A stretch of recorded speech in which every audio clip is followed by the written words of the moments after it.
never imagined that all the years I spent buried in medical textbooks, sleepless nights in residency, and the pride of earning my Harvard medical degree could ever be reduced to something as small as an apron. Yet somehow, my sister-in-law Diana always found a way to shrink me down, to tuck me neatly into whatever tiny box she thought I belonged in. And on that crisp autumn night, when I rushed from the hospital with the weight of a complicated surgery still clinging to me, I had no idea she was about to outdo herself. "Sarah, you're finally here." Her voice floated toward me as soon as I stepped into her marble-covered foyer, the kind of place that looked more like a museum than a home. Diana stood there in a sleek designer gown, her lips painted into a smile so perfect it almost looked printed on. To anyone else, she might have seemed gracious. To me, she was a storm wrapped in silk. "We're in a bit of a situation," she continued, gesturing dramatically. "The serving staff is short tonight." I blinked, still trying to shift my mind out of surgery mode. My simple black dress chosen because it worked for both the operating wing, and this dinner suddenly felt far too plain for her palace. "Diana," I said slowly, "I just finished a 12-hour surgery. I came because James asked." Yes, she waved as if swatting away a fly. Before I could process anything else, she pulled an apron from a drawer. "And while we're all very impressed with your little career, darling, I have 20 of Boston's most influential people waiting. Drinks need to be served." Her use of the word little hit like a pebble dropped into a deep well, small, yet impossible to ignore, even though I was one of the youngest department heads in Mercy General's history. Diana had always treated my job like some hobby I'd eventually grow bored of. In her world, marrying rich was a life's purpose. Actual achievements were cute, but unnecessary. She held the apron out. "Just for an hour. After that, you can join the adults." A dozen responses rushed into my throat. "No, absolutely not. I'm your sister-in-law, not your staff." But then I remembered James's voice earlier that day. "Please come, Sarah. Diana gets impossible during these parties. I need you there." So I swallowed my pride and tied the apron around my waist. The dining room looked like it had been transported straight out of a history book. Crystal chandeliers glowing like small suns. Chairs older than most of the people sitting in them. A table long enough to host an entire government. "Everyone," Diana announced, gliding in as if she owned the air, "we have extra help tonight. Sarah will be assisting with the wine." Several guests looked at me the same way they'd look at a hotel bellhop. Others didn't bother acknowledging me at all. Only Margaret Chun, Diana's closest friend, gave me a curious glance. "Isn't she your sister-in-law?" Margaret asked. "The one who works at the hospital?" Diana's smile stiffened. Yes, she does something in medicine. But she's being just adorable helping out tonight." I wanted to laugh. If only they knew the number of lives I'd held in my hands that week alone. I moved around the table, filling glasses, listening to the usual choir of bragging. "My Thomas is doing so well," Margaret announced proudly as I poured. "Youngest partner at the firm." Diana jumped in immediately. "Speaking of success, have you heard about the new neurosurgeon at Mercy General? Apparently he's brilliant. Single too." I nearly spilled the wine. They were talking about Dr. Matthews, who I had personally trained on our department protocols only days earlier.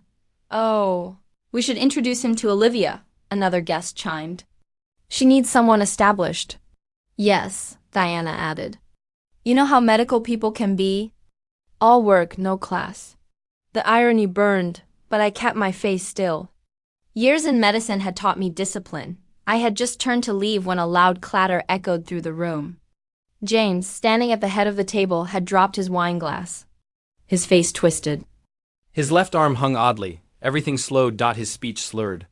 His body swayed. I dropped the bottle and lunged forward, catching him just before he hit the floor. "Someone call 911. Diana shrieked. "Is there a doctor?" "I'm a doctor," I said, already loosening his tie.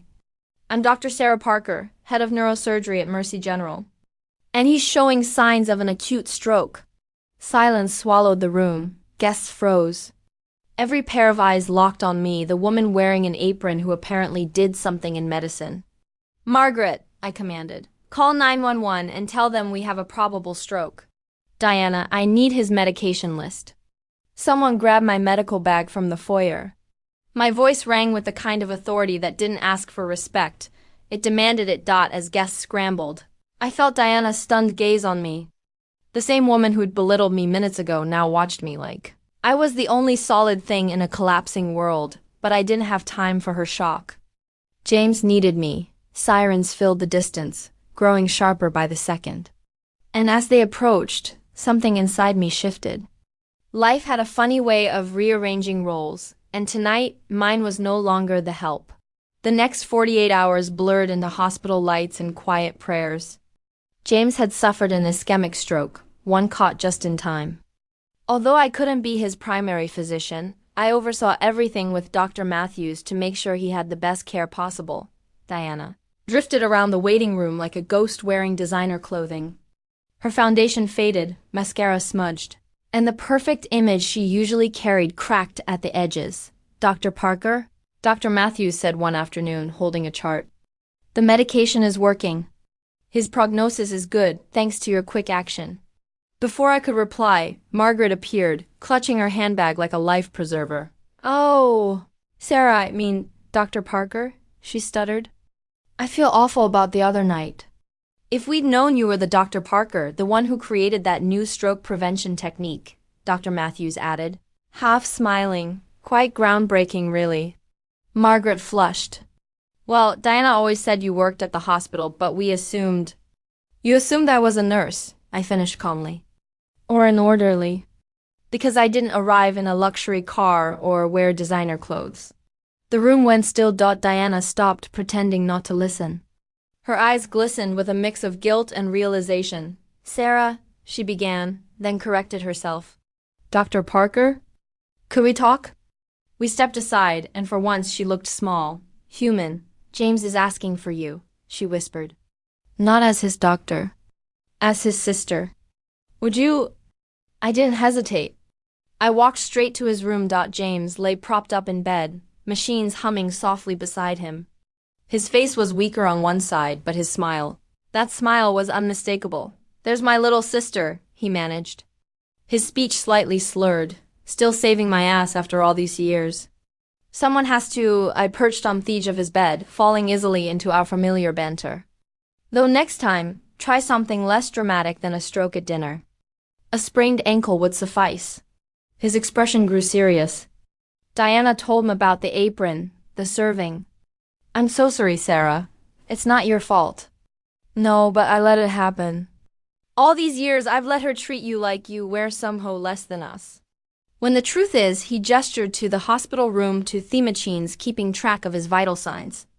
You're the one doing something that actually matters. The door opened ere I could respond, and Diana stepped in hesitantly. She changed into more casual clothes. Though her version of casual still probably cost more than me car payment. The nurses are talking about you, she said, not quite meeting me eyes. They call you the miracle worker of the neurology department. Said you saved more lives than anyone can count. I'm just doing my job, Diana. No, she shook her head. You're doing so much more than that. And I've been horrible to you for years because you didn't fit into my idea of what success looks like. James reached for her hand with his good arm. Honey, let me finish. She took a deep breath. Yesterday, when James collapsed, all my influential fins, all our social connections, they meant nothing. But you knew exactly what to do. You saved him, and I had you serving wine. The monitors beat steadily in the background as Diane's words hung in the air. Years of subtle put-downs and social slights seemed to float between us, slowly dissolving in harsh hospital lighting. There's a fundraiser next month, Diana continued, for the hospital's new stroke center. I'm on the planning committee. Would you consider being our keynote speaker? Not as my sister-in-law, but as Dr. Parker, head of neurosurgery. I looked at James, saw his encouraging, and turned back to Diana. I'll speak. But I have one condition. Anything. No aprons allowed. For the first time in our entire relationship, Diana laughed. A real laugh, not her usual social titter deal, though. I should warn you, Margaret is already telling everyone how she's personal friends with the famous Dr. Parker, apparently. She's forgotten she spent 3 hours last week trying to set you up with her gardener because she thought you needed to aim within your means. James chuckled, then winced. Easy on the jokes. Laughing hurts. Sorry, big brother. Doctor's orders. No laughing at social karma for at least a week. As I found cute, Dr. Matthews appeared for his rounds. Diana straightened up, clearly remembering her dinner party plans for him and her friend's daughter. But before she could say anything, a young resident rushed in. Dr. Parker, we need you in the, multiple trauma coming in from a car accident. I was already moving. Keep an eye on this one. I told Dr. Matthews, gesturing to James. Hal likes to downplay his symptoms. Don't worry, Mark grinned. I learned that from you during orientation last week. I caught Diana's stunned expression as I rushed out, clearly realizing that her eligible bachelor had actually been my trainee. Some revelations, I decided, were best served without wine. 1 month later, I stood at the podium of the Boston Medical Benefit Gala, addressing a room full of the city's elite. These some people who had watched me serve wine now sat in rapt attention as I discussed the latest advancements in stroke treatment and prevention. James sat in the front row, his recovery progressing well. The Hannah was beside him, actually taking notes as I spoke. She had thrown herself into stroke awareness, advocacy with the same enthusiasm she once reserved for social climbing. Turns out she was quite good at it when she focused on the cause rather than the connections. And that's why early recognition of stroke symptoms is crucial. I concluded time is brain. As we say in neurology, the faster we act, the more lives we save. Thank you. The applause was genuine. And as I stepped down from the stage, I was immediately surrounded by the same socialites who had once looked through. But now their questions were about brain health and warning signs.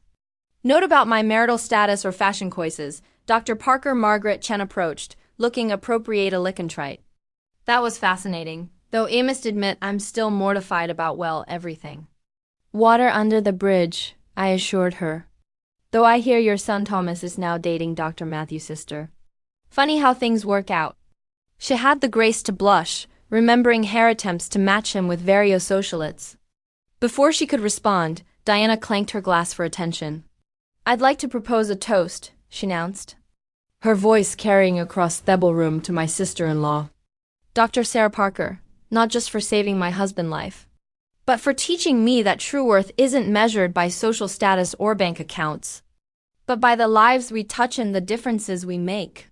She turned to me, tears glinting in her eyes. I spent years trying to make you fit into me world, never realizing that your world was so much bigger and more important than dinner parties and social hierarchies. I'm proud to be your sister-in-law and even prouder to call you my friend. The room raised their glasses and I saw genuine respect in their eyes. James winked at me from his seat, his left side showing marked improvement from his physical therapy. Later that evening, as the gala wound down, Diana pulled me aside. I have something for you, she said, handing me a small box. Inside was her grandmother's antique bee, the one she'd always said would go to a proper member of the family. Diana, I can't. Yes, you can, she insisted. It belongs with someone who brings honor to the family name. And trust me, you've done that more than anyone.